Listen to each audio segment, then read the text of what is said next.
Hey, what's up guys, it's DarkArmedDuelist, and today we're going to be doing a UA deck profile. So I'm really excited for you guys because this deck is a really amazing deck that revolves around using your monsters and tagging them in and out like players in a game, which is a really amazing concept for a deck to have. So without further ado guys, don't forget to like, comment, subscribe, hit the bell there so you can become part of Notification Squad, and definitely check out the Patreon down in the description below for all those awesome rewards like getting your name description in a single video, getting a signed card to mail, and even getting to request a deck profile every single month you're a patron along with test hands. So without further ado, let's get straight on into this. So first off, we're going to be playing a single copy of UA Midfielder. UA Midfielder is a great starter for this deck that has the ability that you can special summon this card from your hand by returning any UA monster that you control to your hand except another copy of Midfielder. And you can only special summon UA Midfielder once per turn this way.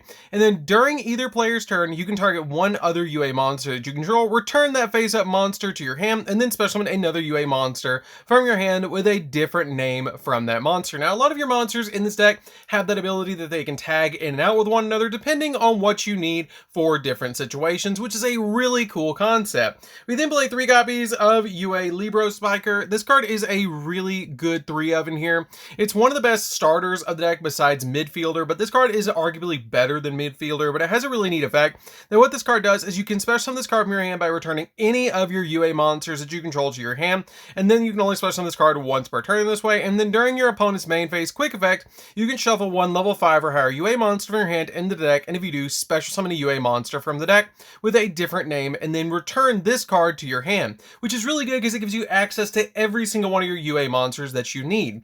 We then play 3 copies of UA Play Manager, which is personally my favorite card in the entire deck.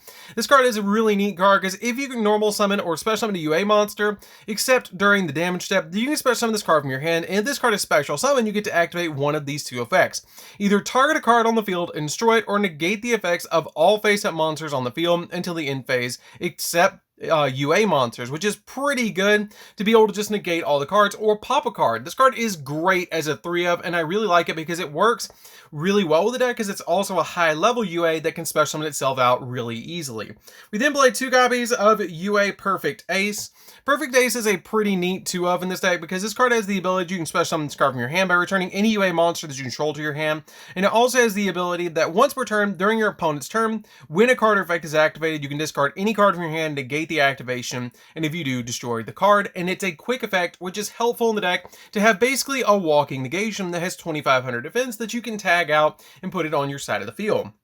We then play a single copy of UA Mighty Slugger. Slugger is a really good card because it has the ability that once per turn, if this card attacks an opponent's monster, your opponent cannot activate card effects until the end of the damage step, which is pretty good regardless if it attacks a monster or not. I really like that effect because it helps you really drive home all of those attacks that you might need. We then play a single copy of Dreadnought Dunker. Just one Dreadnought Dunker in here because you can tag into it very easily in this particular build, but this card has an ability that if this card attacks a defense mission monster, inflict piercing damage to your opponent, and when this card inflicts battle damage to your opponent, you can target a card on the field and destroy it, which is pretty good to be able to just do that extra bit of damage and pop a card. We then play a single copy of Blockbacker. Blockbacker is a neat 1 of because it has the ability that you can special summon this card from your hand by returning any UA monster you control to the hand, and once per turn, when your opponent special summons a monster, you can change their opponent's battle position if you do negate the effect, which is almost like a Baguska-ish effect, which is pretty good. We then play 3 copies of Cyframe Gamma. Cyframe Gamma is really good because as they tag out, it's really good to be able to use this. And also with all the other search cards that we have in the deck, this card is very, very handy. You basically just use this with the search cards, so I really like this card as a 3 of, along with the single copy of Driver to back up the copies of Gamma, because you got to play a single copy of Driver if you're going to summon out your copies of Gamma to protect yourself from getting hand trapped. So that's it for the monsters, guys. Let's get into the spells. So for the spells, since it is a warrior-based deck, we are playing a single copy of Rhoda. Rhoda is really helpful to be able to add those level 4 or lower warrior monsters to your hand. 1 copy of Terraforming. Terraforming is really good because it's going to let us add our field spell, which is the main cards of the entire deck that you're trying to get to in this particular build. So this is a very important 1 of. 2 copies of UA Powered Jersey. I'm really liking 2 copies of this. I have considered bumping it down to 1, but I do like 2 in this particular build. You could only do UA monster, and that UA monster gains 1000 attack and defense points. And also, if it battles an opponent's monster, any damage inflicted to your opponent is doubled, which is really good, especially with the cards like your Dreadnought Dunker, is really, really helpful with this card. And it also has the ability that when you do that, it has the ability that it can make a second attack in a row if it's equipped to a monster and it destroys a monster by battle. And it's a really good card overall, and during your standby phase, you can banish the equipped monster, and if this card is sent to the graveyard, because the equipped monster was returned to the hand, you can return this card to your hand as well to be able to equip onto another monster, which is pretty good. We then play 3 copies of UA Hyper Stadium. Hyper Stadium is a great field spell.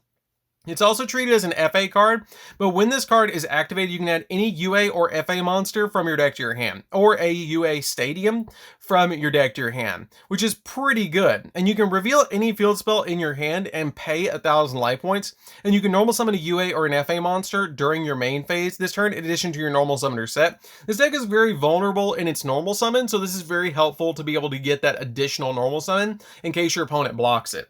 We then play 3 copies of UA Stadium because this deck is very heavy on the field spells, and this card is very, very good as well. That if a UA monster is normal summoned to your side of the field, you can add a UA monster from your deck to your hand, and then once per turn, if a UA monster is special summoned to your side of the field, all monsters you control gain 500 attack, which is pretty good. We then play 3 copies of UA Signing Deal. UA Signing Deal is also a great 3-of because it has the ability to special summon a UA monster from the deck, which is why we don't play that many low-level monsters in the deck, because you have stuff like Signing Deal and your copies of Hyper Stadium that are pretty much searchers and emergency teleports, which is really good. But this also has a really neat effect that but its effects are negated, and also it cannot be used as synchro or a Z material for a summon, which is not that big of a deal because basically you're going to be tagging it out with your other cards.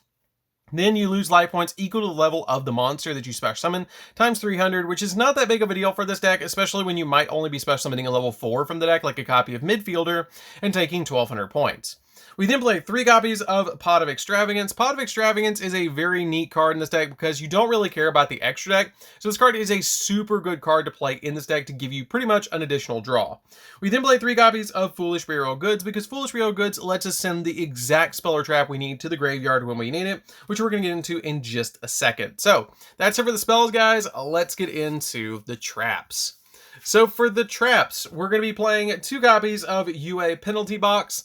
Penalty Box is a good 2-of in here because it has the ability at the start of the damage step, if your UA monster battles an opponent's monster, you can banish that opponent's monster until your opponent's second end phase, and you only use the effect of this card once per turn. But you can also banish this card from your graveyard to add a UA spell from your deck to your hand, which is very helpful in this deck, especially with your copies of Foolish Burial Goods, to be able to send this to the graveyard and then basically get a search of one of your spells or traps, or one of your spells, which is usually going to be your copies of your UA Hyper Stadium to get you additional searches and normal summons.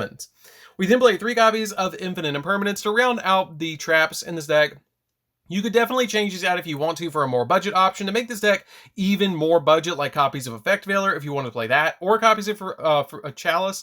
Chalice are really good in this particular build as well because basically you're just looking for that monster negation with this particular slot for a hand trap. So Infinite Impermanence, your copies of Effect Veiler, or even Forbidden Droplets is a really good, or Forbidden Chalice, are really good options for this particular spot. So that's it for the main deck, guys. Let's get into the extra deck. So for the extra deck, this is pretty much an extravagance extra deck, so you don't super need every single card in here, so you can kind of interchange them with stuff that you want, or change the number of cards you're playing. If you like one particular card more than another, you can play 3 copies of it in this particular extra deck, so keep that in mind as you see this. So we're going to be playing a single copy of Baguska because this card is really good to be able to switch your opponent's monsters to defense position and negate effects.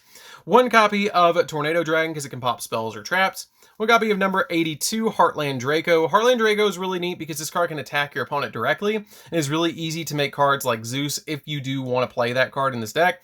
1 copy of Exciton Knight. Exciton Knight is really good to board wipe if you don't want to play Zeus, and this card is really neat because it can do it multiple times, which is really nice. 1 copy of number 60 because number 60 can double the attack of a monster, bring something back from the graveyard, or let you draw 2 and discard 1. So this card is very, very good in this particular build. 1 copy of Cyframe Lord Omega because it works really well with our copy of Gamma and Driver. 1 copy of the Draco Berserker of the Tenyi. This card is a great level 8 that you can synchro summon into if you do want to with your copies of Gamma and Driver. 2 copies of Access Code Talker. This could easily be a Borreload and a Boral Sword, or 2 Borreloads if you want to, or 2 Appaloosas, or 2 Skull Dreads. This could be anything that you want as a link for in this particular slot. It's totally fine if you want to take out the copies of Access Code. I just kind of threw them in here because they work really well for me, but you can change them out if you want to for something else. We then play 2 copies of Nightmare Unicorn. This is a card that I do recommend as a 2-of in here because this card can spin stuff off the field, and it's a great 2-of. I then play a single copy of Nightmare Phoenix because it pops spells and traps, 1 copy of Cerberus because it pops monsters, and then 2 copies of IP Masquerade because it lets me link summon during my opponent's turn. So that's pretty much it for the extra deck. You can interchange cards out of here because it is an extravagance extra deck, and you don't super need the extra deck. You can play the entire deck without one, except for a couple of synchro monsters, like your copies of Omega and Draco Berserker of the Tenyi, because they're really good in here. But other than that, you don't have to play the access codes. You don't have to play the Masqueranas. They're just really good toolbox cards, which is why I threw them in here. You can change these out again for Borreload Borrelsaur, and you can put in more copies of the Nightmare monsters between Phoenix and Cerberus if you want to, instead of playing these. Like, you could play 2 more each of these over the copies of access code if you're trying to make the deck super budget. So that's it for the deck, guys. I hope you enjoy it. It's a really fun deck to play with and very budget in the main deck. And depending on what you put in the extra deck, which is interchangeable out with a lot of the cards, if you want to go for a more budget option, you can drop out those copies of the access code talkers. And if you want to make the main deck even more budget, you can change out the copies of Infinite Impermanence with copies of Effect Veiler or Forbidden Chalice, which is total options for you guys if you want to change up the deck a little bit. So that's pretty much it for the deck, guys. Don't forget to like, comment, subscribe, hit the bell near so you can come part notification squad, and we'll see you guys in the next video. See you later, guys.